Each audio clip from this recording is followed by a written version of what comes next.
Hi guys, it's Badge here from We Are Farming Minds. I'd like to welcome you along this evening to our first episode of We Are Farming Chats.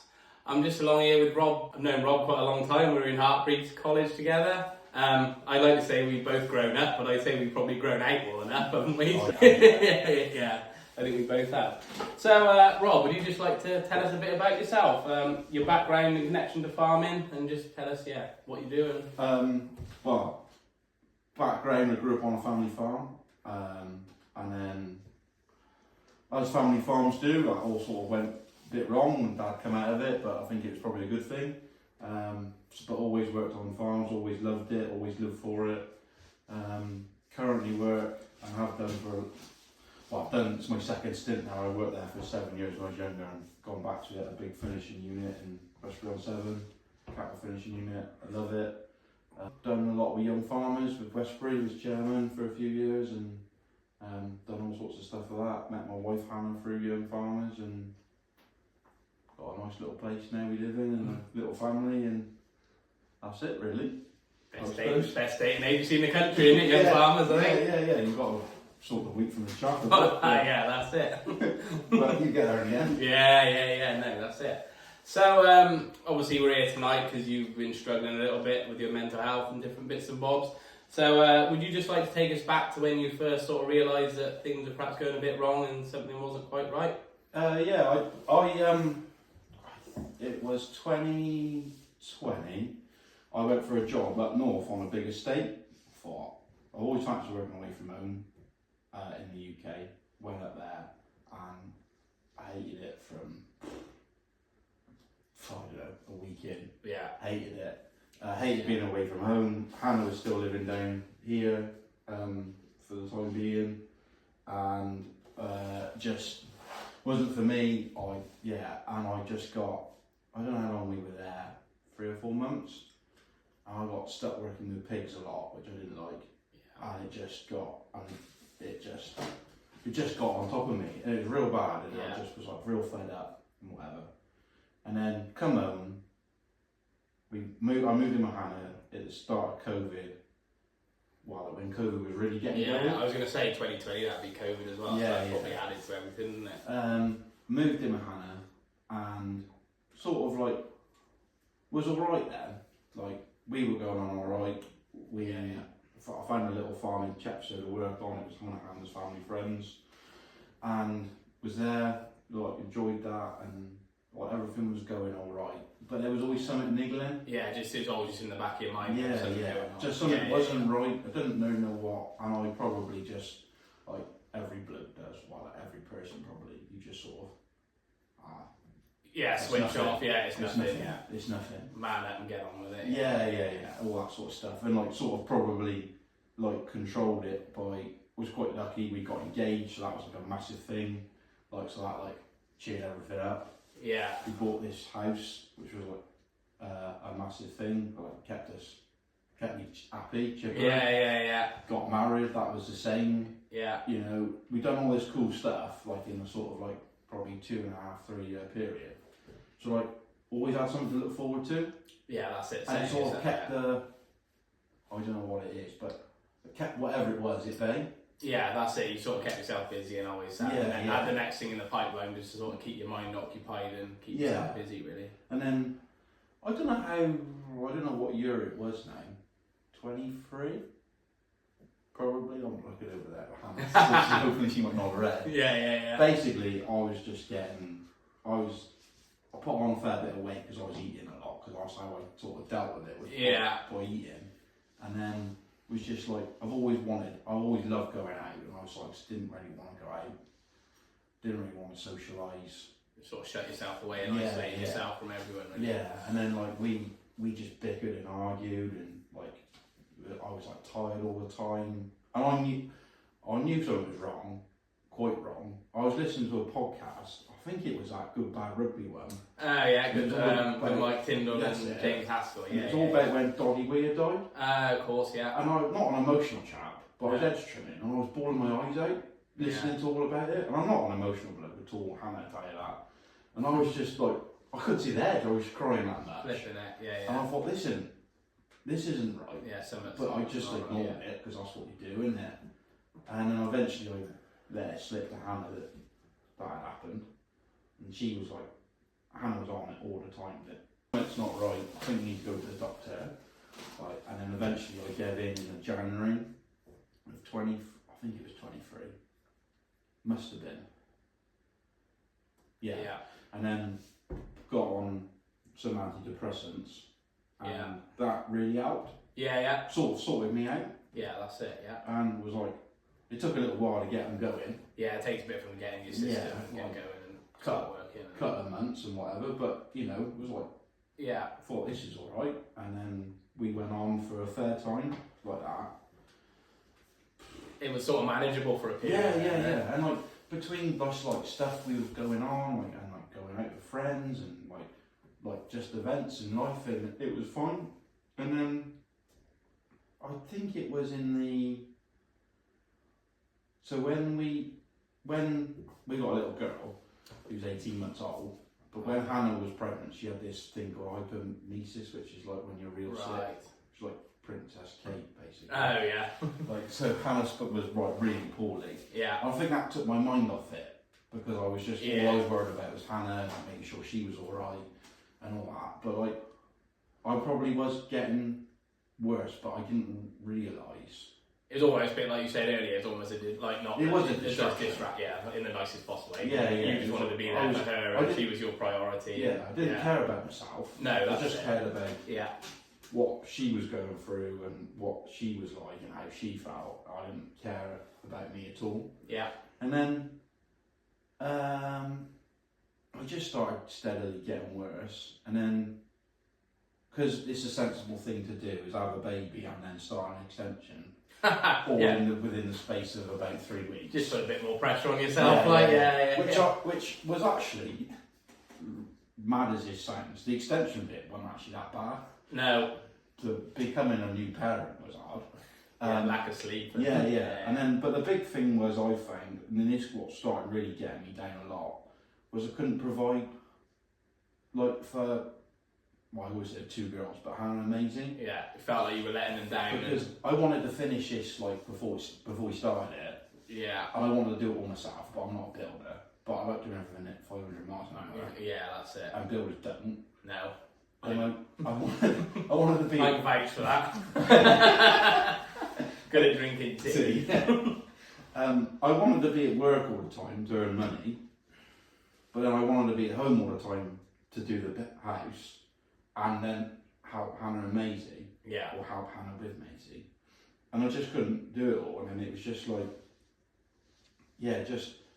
was just a bit of a funny time, and I just was getting more and more down, and then this time last year, probably, although most of the building work was done, I was fed up at work. I didn't want to get out, go to work, but I wasn't like a lot of people that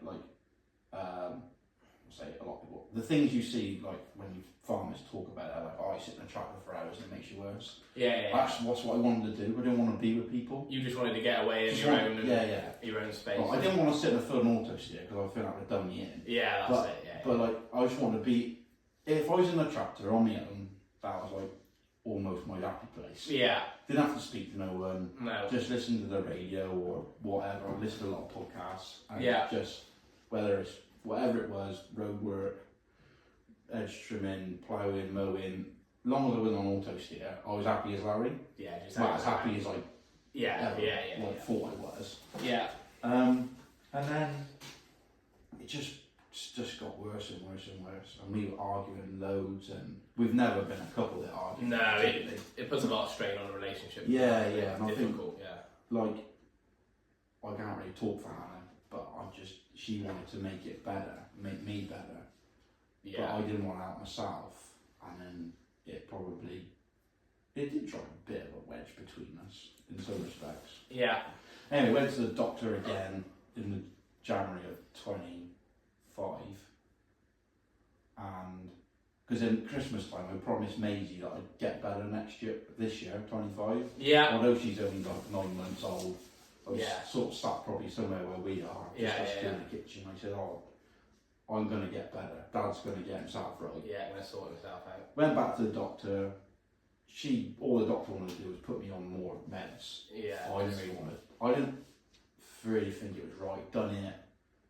Me and Hannah both agreed it didn't really make much difference. No. And I didn't really know where to turn. I didn't know what to do. You're out of options. More happy. I thought more happy pills out of you. Yeah, job's a dream. Yeah. Yeah, just take more and Yeah. it'll be fine. Then go through this again. Just take more. Yeah. And, you know. Yeah. It only. I'll be Yeah. on a solid. That's only sustainable for so long. Yeah, I'll be like having a solid lump of antidepressants in your pocket to keep licking or something.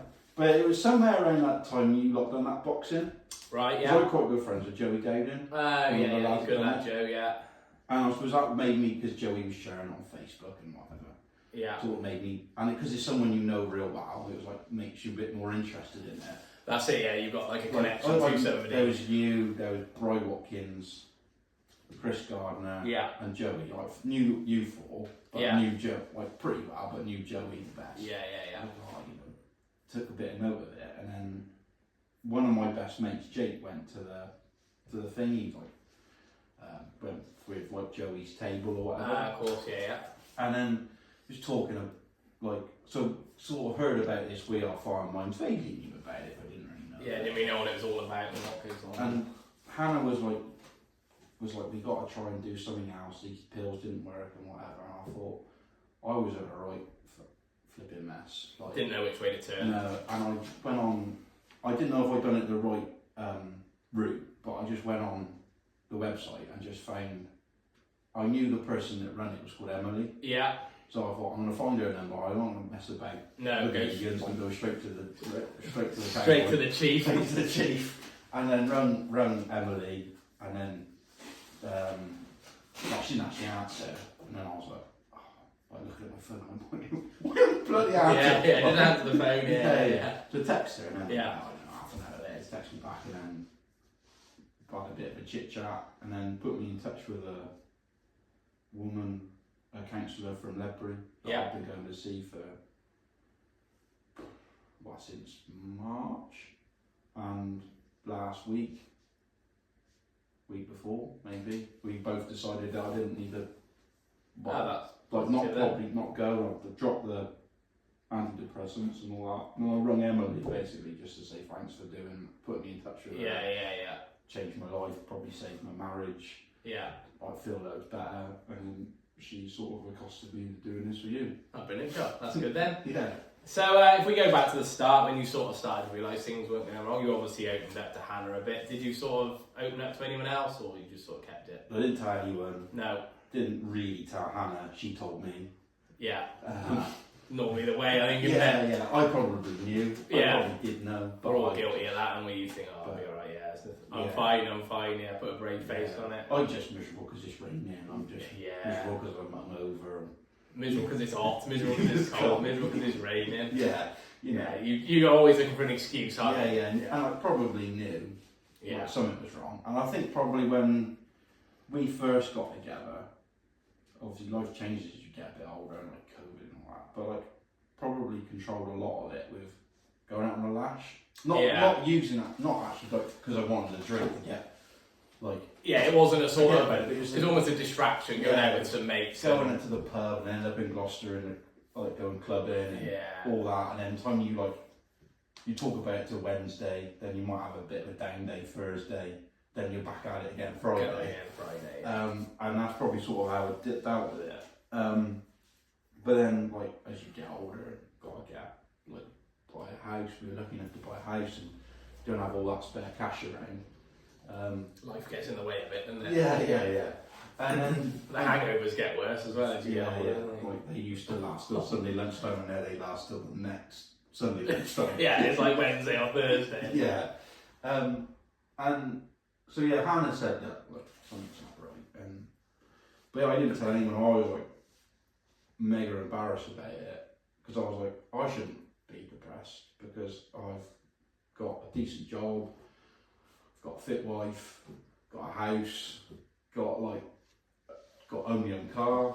Yeah, that's it. I got no like money. I didn't have no at the time. Didn't have no money worries. Didn't like mum and dad are fit and healthy. Hannah's like old man's fit and healthy.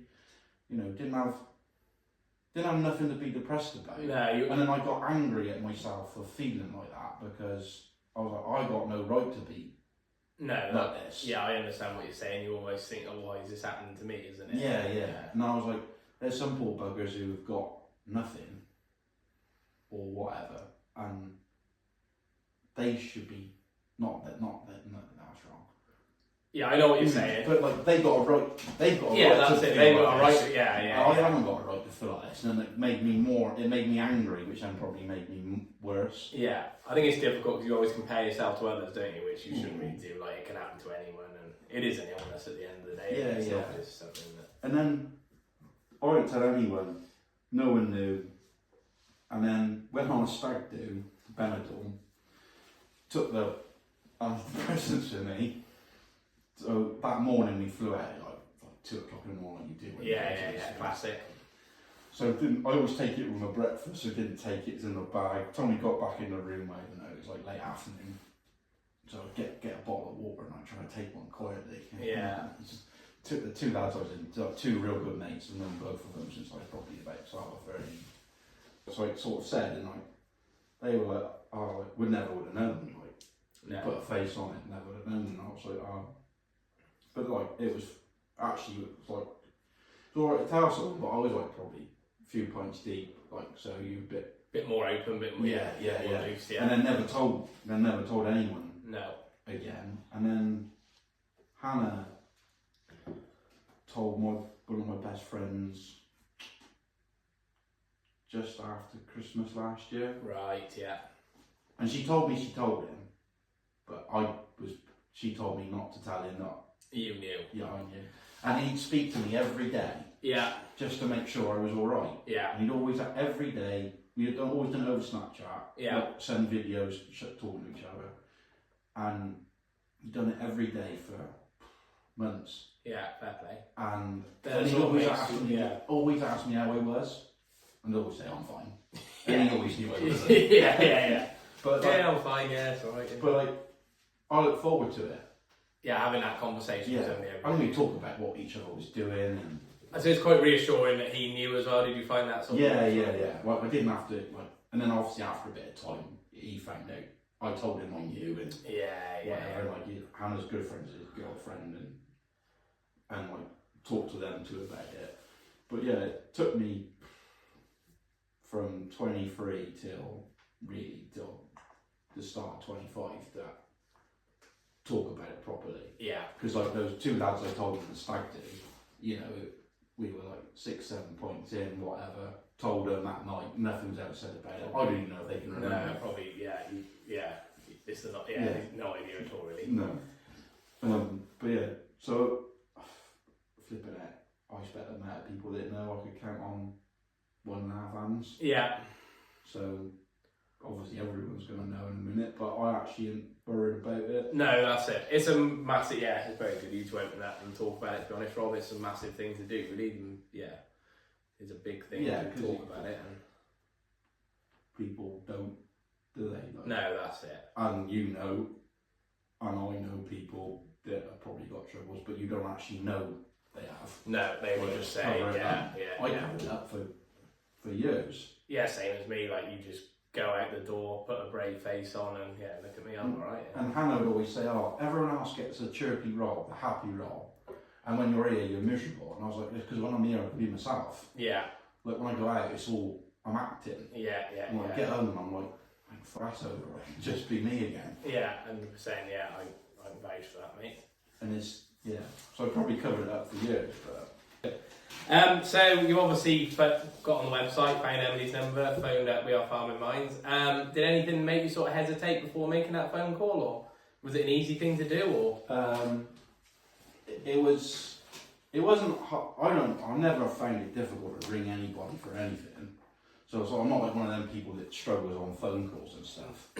But it was a bit like I got to do this for Hannah. Yeah. Well, I wasn't worried about me. No. Even then, I still wasn't worried about me. It was like, I got to do this because she's having the rough end of this. Yeah, you wanted to make things right for her. And I was worried about I didn't know what was going to happen. We've always been a real solid couple, but it was driving a wedge between us, and I don't think anything would have happened. I mean, it would have done if I hadn't got out. Yeah. But you know, I didn't want it to get that bad. You don't know what's around the corner, do you? No, and I was just like, I got to do this for the girls, not for me. Yeah. So I just went on there, found a number, and then once I knew the woman who ran it was Emily, and I found Emily, whatever it said afterwards. I was like, that's what I need. And just rung it, and I won't worry. No. And then, I was just like, when she didn't answer, I was like, oh, flipping heck. So, like, why didn't she answer? Because I sort of wanted her to, but like, then she texted me, was like, I'm in a meeting, call you back. And then, like, probably like half hour or so. Yeah. What was that first conversation with Emily like then when she phoned back? And... Like great, this real nice lady answered the phone. We were having a chat and it sort of explained what I was ringing up about. Yeah. Didn't really ask me any questions, but like enough to make me talk. Yeah. And then she said about, are you like sort of after a bit of counselling or something like that? And I was like, yeah, I suppose I'm pretty open to try anything. Yeah. And she was like, where do I live? And like sort of where the counsellors are based. So she could work out where I could go. Find you suddenly local and so you're not, And then she was like, we got female and male counsellors. This is one thing that stuck in my head from the phone call. And I was like, oh yeah. And I said, she said, do you have any preference of what you want to like see in a male or a female? And I was like, don't know really. Probably a woman would suit me to talk to more. Yeah. She's like, I'd already thought that, but I thought I'd better ask. And it was like, how can you tell? From just having a conversation with someone you've never spoken to in your whole life. Yeah. For 3 or 4 minutes, and you're like, they'd be better off with talking to a woman. Put me in touch. Then I don't know what she'd done then, but basically I can't remember now, but I ended up with this counsellor's number called Linda she was from Ledbury. Yeah. And then spoke to her and went there, and she had all this stuff from We Are Farming Minds that I didn't have to worry about paying for it, and because that was one of the things I was like, don't want to go, because we were pretty skint at the top. Well, we were real skint, and I was like, I didn't know how much counselling cost, but I was like, if it's 50 quid a week or something, I haven't spare 50 quid a week, or whatever. And which was like quite a big relief, and and then went there, and like that's how it started. How did you find Linda and the whole counselling process overall? How did you find going to see her? Your chats and. I was probably a bit at the start, the first session. I think I even said to her that I'm a bit sceptical. Yeah. I can't see how talking about it is going to make it any better. No. But I'm willing to do anything. I'll do anything you want to do. Yeah. I'll have a go. And like throughout the first few sessions, it was just a bit of talking. And she'd done some things like I had to like follow her fingers and my eyes, and then like have to like do some stuff. And I thought it was like proper hocus pocus, but like I was willing to do it. But everything helped. But she was brilliant. Like she was from a farming background, which was nice because she understood that like.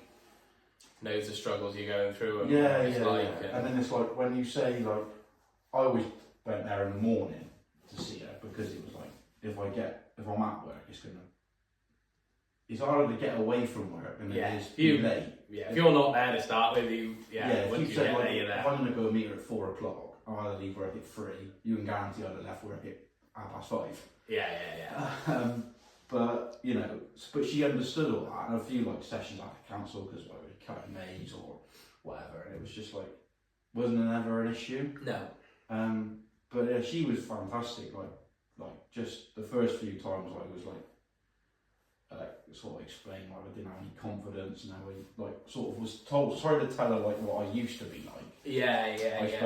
I presume she made me do that so she could build up a picture of what. Get a picture of what I was, what your I wanted personality and what you wanted to get back to. That's it.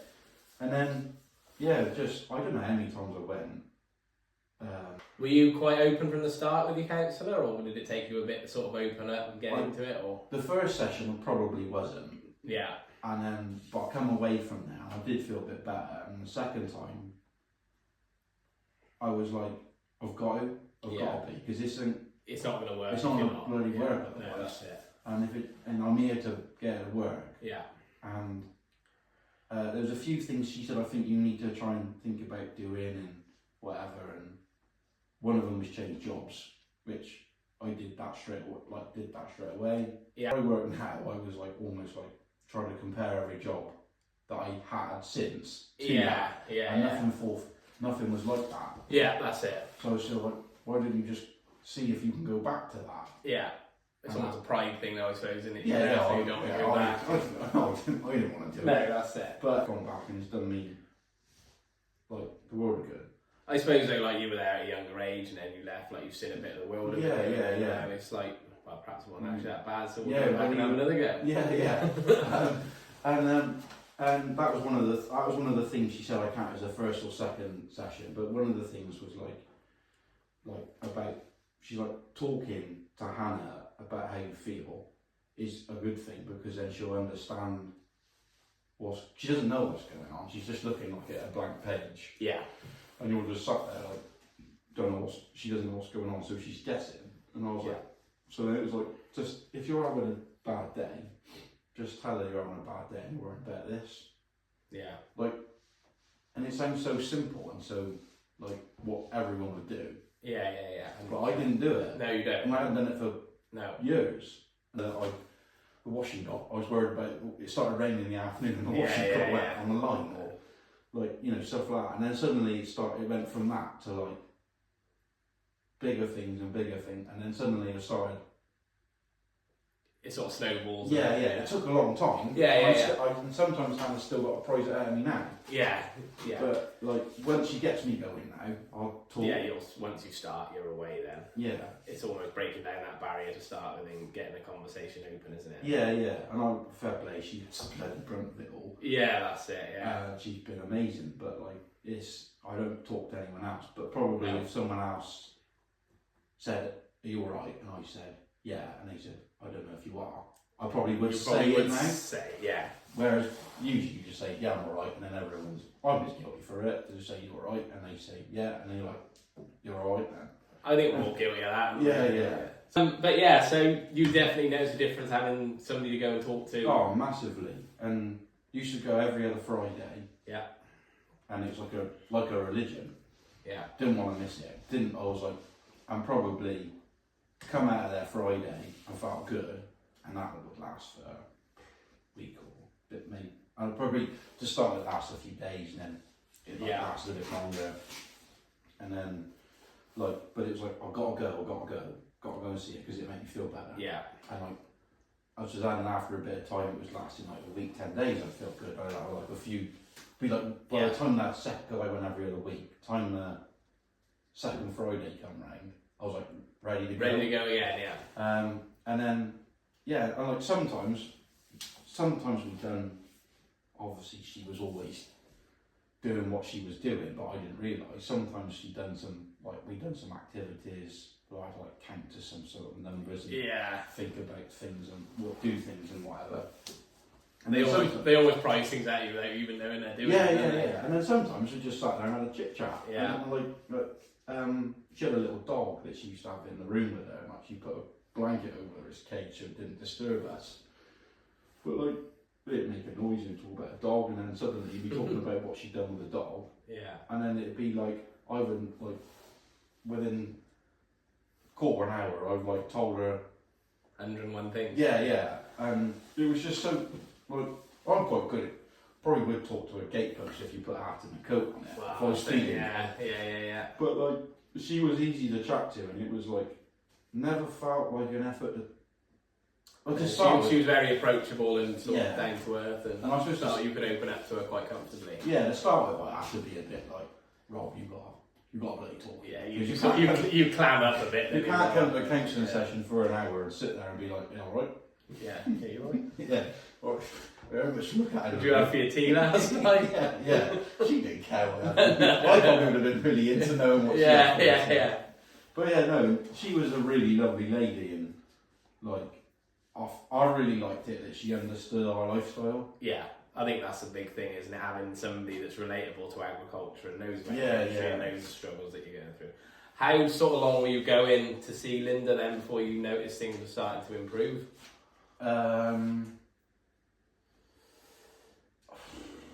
Probably, so I started at end of March. This year now, March 25.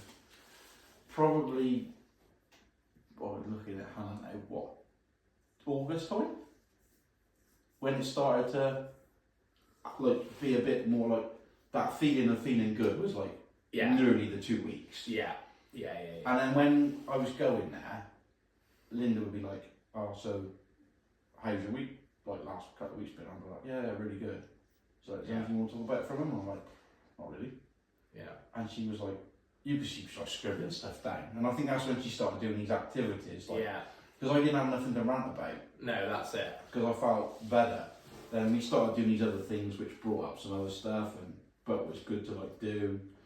I hate the number 13, and we did a lot of stuff on that. She thought it was really interesting. That I hate Friday the 13th. I hate, but I couldn't have.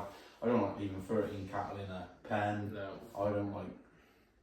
Superstitious. I wouldn't like 13 cups in the cupboard. You know, nothing like that. I wouldn't want to stay in it. If I went on holiday, I wouldn't want to stay in room number 13. So she'd done some stuff on that, and it was like the other day I put 13 cattle in the pen, and I sort of smirked to myself. Thought, That'll be alright. Yeah.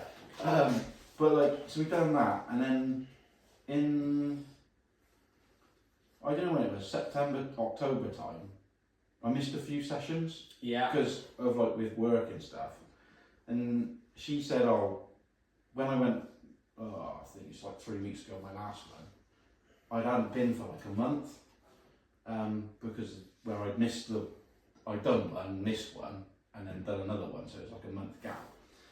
And then I think I'd missed one before, perhaps that was because she couldn't make it, can't remember anyway. But she was like, when people start like cancelling them, or can we change the time, can you move them? Yeah. She says you always get a bit of an idea that they're feeling a bit better, feeling more themselves. Yeah. And we talked, the last session I went to, we just talked for an hour about, like, not is it worth me coming back sort of thing. She was like, what do you want to do? And I was like, I'm pretty keen to go alone. Yeah.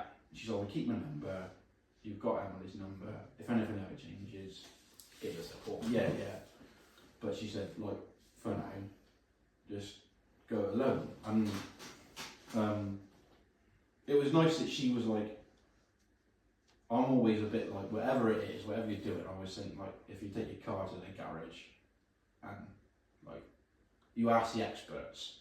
Yeah. Like, I have no clue, like, about mechanics, I'm just using it for example. And, like, when I need my truck service, they said, what service you want? I was like, you tell me what it needs and I'll just do it. Yeah, exactly. And I was a bit like that with Linda.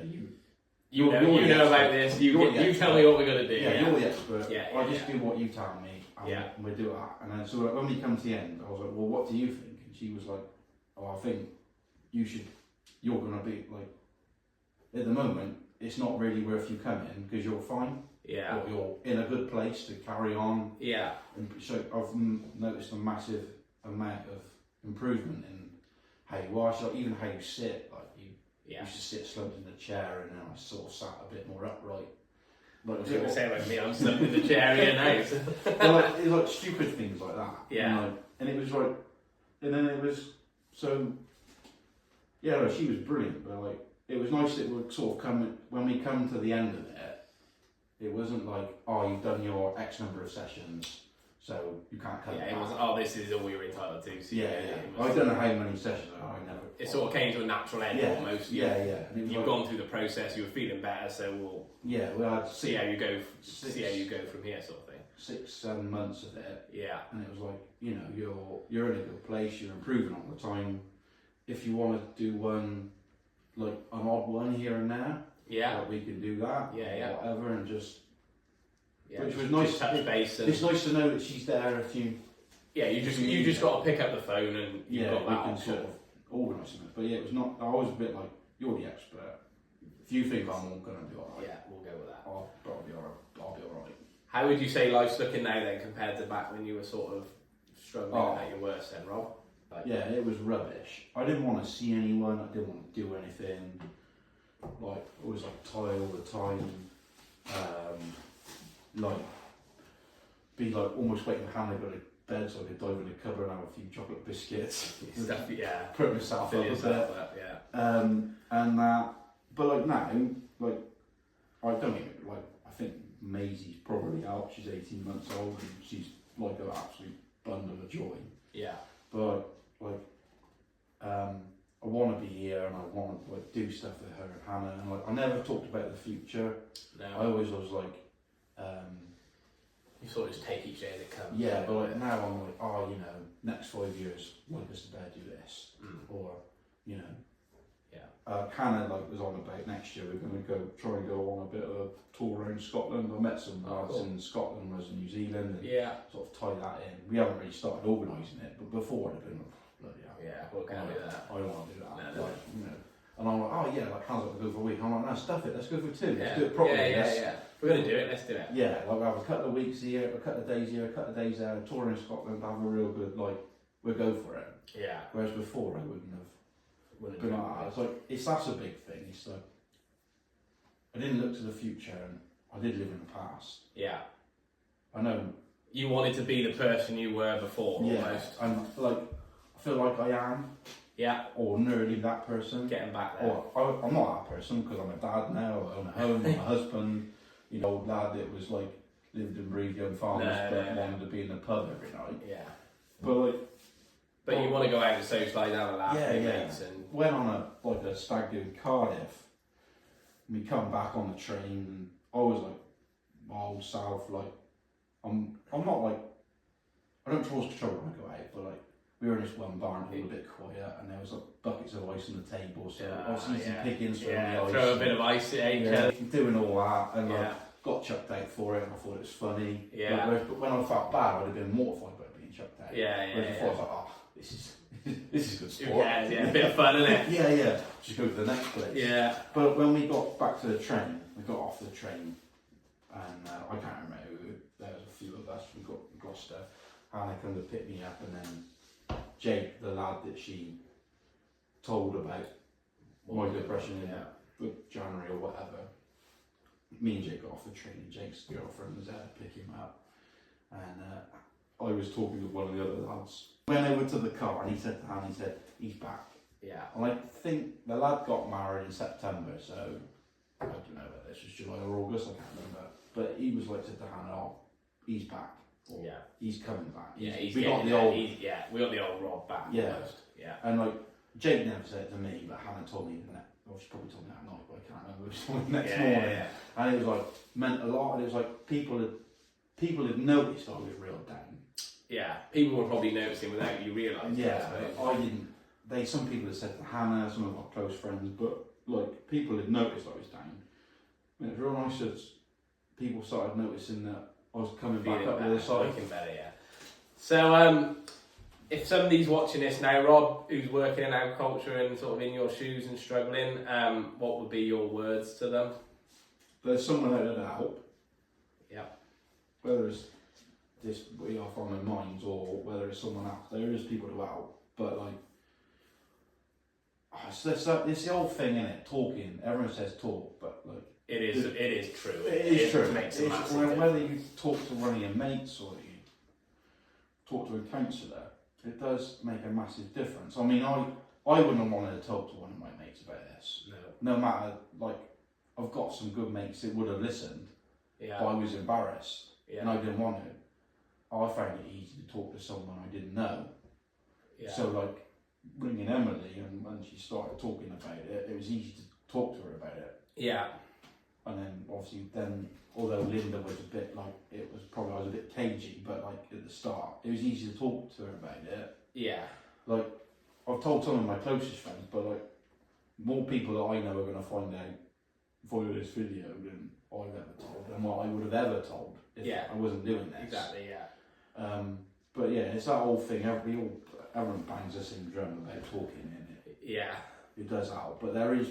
We don't just say it, it's definitely true. Like and then there's people out there that want to help you. Yeah. You think you're on your own, like, I always felt this massive weight on my top of me. Yeah. It was, like, I didn't realise it was there until it had gone. No. When I actually realised it was there, I dropped the antidepressants. I went from, whatever is it milligrams they measure it in? Yeah, I think I was on 100. Yeah. And I dropped it to 50. With the doctor, like I did just do it myself. Yeah. And she said the first week you could be a bit up and down. Yeah. And I think I stopped taking them on a Saturday. Yeah. Or half it on a Saturday. Yeah. Morning, and I was really bad. Yeah. Sunday, Monday and Tuesday I was real bad. And I felt this massive weight on me. Yeah. And I hadn't felt like that for months. No. And that's when I realised, I thought, I must have been felt like this all the bloody time. Yeah, that's it. And I've come back out of it and I've been on the 50s and I've been fine since. Yeah. But like, yeah, like you carry, there's people that are carrying this weight around. Yeah, carrying a burden with them and stuff going on in their mind. Well, you're so flipping tired all the time. Yeah, exactly, yeah. And then, but there is people out there to help, and whether it's like texting someone or ringing someone or yeah, whatever, I mean, I wouldn't better do it with text because I couldn't write it. No, that's it. You're better off, you're better off calling someone and going down that route. But like there is, I couldn't have got help through is out there. Yeah, I couldn't have got through it without We Are Farming Minds. Yeah. Because I just would have been bottling it up for longer and longer. No, that's it. And I would have been dead against going to a counsellor that wasn't nothing to do with agriculture. Yeah. Because then you have to explain everything about farming first. Yeah, and then it's they hard don't- work. they Then. don't They don't really understand the individual pressures of that role, do they? And then like the fact that sometimes you work till 11 o'clock and then the next day you still go in at the time you always start. Yeah. Or, you've got to work Saturday and Sunday, or you've got to work when it's snowing, Yeah. or when it's 28 degrees, you still got to, Yeah. like, as much as I'm miserable as sin, I can't do much. You still got You still got to go and turn up. The cattle still need feeding, That's don't they? it. And need Yeah, bedding yeah. down, and it is a 365 days a year, 7 days a week. Isn't it? Yeah, I'm lucky I am lucky that I have my own place because I don't have to work 7 days a week. No, You do get a bit of time off. Yeah. Like, obviously people that, I don't own a business, so I don't have all that pressure. No. I don't know what that would be like, but it's even so, I still work a lot of hours, I still do what I do. And you can get in your head about it, and it's nice to know there is people there to help. Yeah, brilliant job. Yeah, well, like I said earlier, Rob, we did touch on it, but like what you've done is a massive thing. I know personally how hard it is just to open up and talk about what you've been through, but like what you've done today, like, is probably going to inspire, hopefully it'll inspire others to sort of be as honest and open as you have, and hopefully they'll pick up the phone and get the help they need. Do you know what I mean? Yeah. Like, If it helps one person, that'd be amazing. Yeah. If it don't help anyone, it'd still be good. But if it helps one person, it'd be amazing. Yeah, that's it. Yeah, no, it's a brilliant job. Yeah, thanks, Rob. Just a job. Yeah, very good of you to come on and have a chat with us and talk about your experiences.